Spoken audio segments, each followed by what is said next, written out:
1942, 80 years ago, I took $114.75, every penny I'd saved, and I bought 3 shares of City Service Preferred.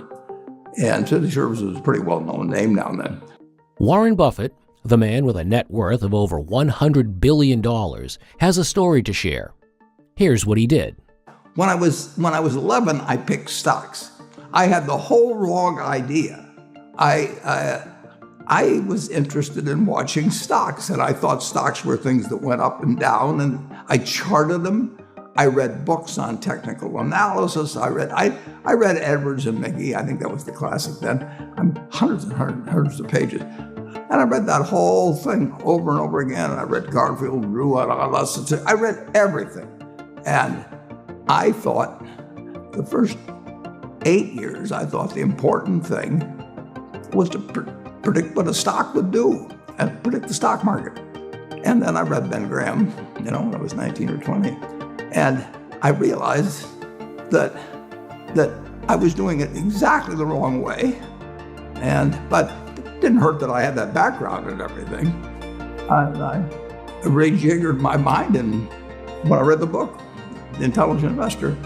And from that point, I never bought another stock. I bought businesses that happened to be publicly traded. But I became an owner of a business, and I did not care whether a stock went up or down the next day or the next week or the next month or the next year, and I didn't have any idea what it would do. I didn't know what the stock market would do, but I knew businesses. To have success in the long run, you've got to love what you do. Buffett believes that finding your passion and sticking to it is the key to success. By doing what you love, you'll have the motivation to keep going even when things get tough. I'm a bright guy who's terribly interested in what he does, so I've spent a lifetime doing it, and I've surrounded myself with people that bring out the best in me. And you don't need to be a genius in what I do.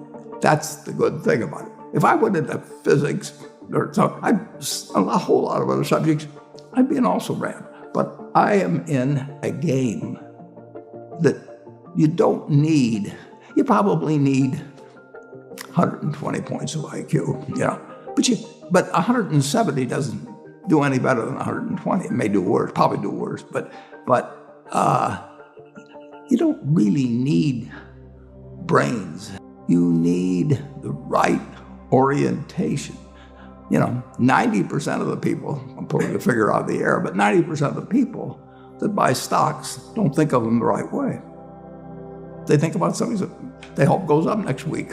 And they think about the market as something they hope goes up. And if it's down, they feel worse. I feel better.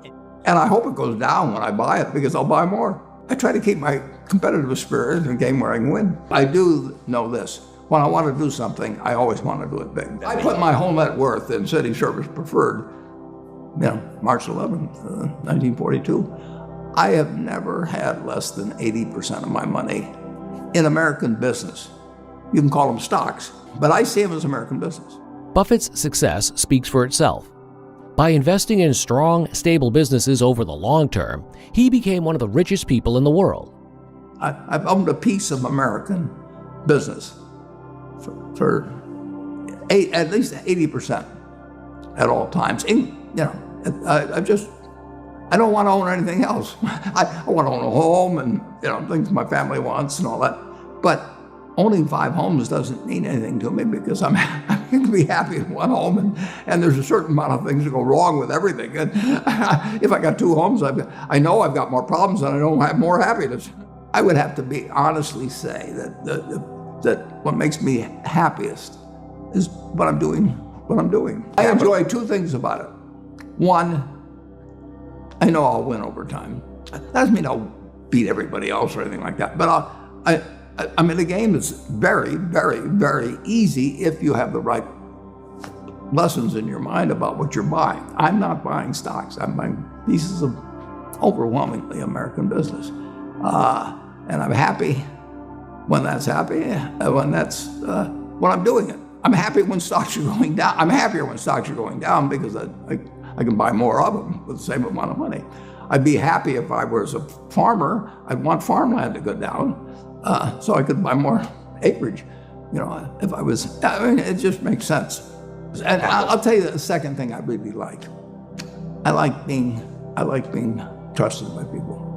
And, I would rather do what I do with partners than do it sitting in a room myself, even though I might make more money that way. I need to know that I think that Berkshire Hathaway is going to be worth more money someday down the road. Not tomorrow. I want it to go down if I'm buying something. I would say this. The world has changed a lot since that report was written. But the world changed a lot in 2000, 2 years ago. Let's pretend there is no stock market. Let's say I had to buy these privately, like you buy a farm privately, like you buy an apartment house privately. They're investments. So you're looking to say, what can I do with money I've saved to put it away so I feel good about getting it back later under any circumstances, but not necessarily on a given moment. But if I have a farm, it's going to take me a while. But people would be so much better if they actually didn't have a stock market in terms of buying businesses. But, and when you're buying businesses, don't call them stocks. When you're buying businesses, when you're buying apartment houses, sometimes when you're buying raw land, all kinds of things.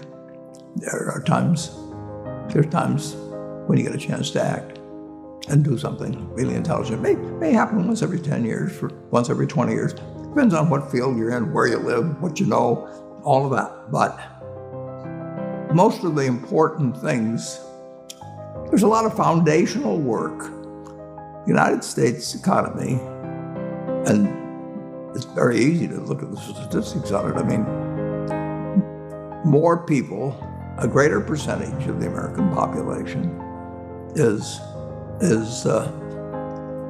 wealthy now, or having more income now than they've ever had. And if you look at whether Bank of America can give you their average deposit, I mean, you just look at the wealth that's out there, and that doesn't mean everybody's wealthy, but it does mean relative to any other period of time, people have more money now. They get mortgages at lower rates than they've ever gotten. So if they want to buy an apartment, where the bottom 2% in terms of income in the United States, the bottom 5%, and for sure the top 1%, all live better than John D. Rockefeller was living when I was 6 years old. John D. Rockefeller was the richest man in the world. And today, you can get better medicine, better education, better entertainment, better transportation. You can do everything better than he could. You can, it's astounding. That's in my lifetime. That if you wanted to watch a football game, he still had to go there.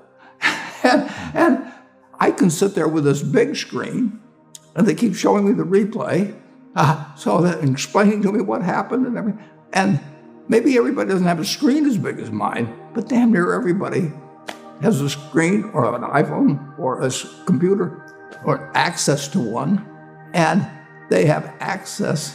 I mean, when I was born, the dentist didn't use Novocaine. There's no country that's done what our country's done. If you go back 3 of my lifetimes, are looking at less than 1% of the world's population, closer to half of 1%. Half of 1% of the people in the world are sitting in this land. They don't work harder than people in all the rest of the world. I mean, in terms of hours of unpleasant labor, everybody's got hours of unpleasant labor in those days practically. They don't come laden with gold, and they are half of 1%. And they work the same hours, they got the same IQs. They may be a little self-selected in terms of enterprise, in terms of going across oceans and things. And fast forward a couple of lifetimes, and they've got 20% plus of all the bounty in the world. I mean, that is something that has worked like nothing. Just imagine that. If you've gone to anybody, Constitutional Congress, in 1789, if you go to any one of the representatives there, and you said, I want to tell you what this place is going to look like, in 3 more of your lifetimes, your great-great-grandchildren, are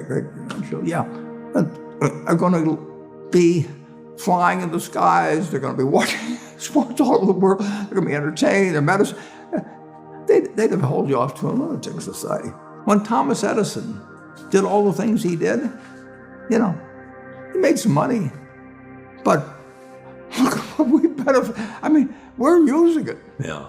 It belongs to us, and it doesn't. If you take what an hour of labor delivered to you 100 years ago, and what an hour of labor delivers to you now for you and your family, it's unbelievable.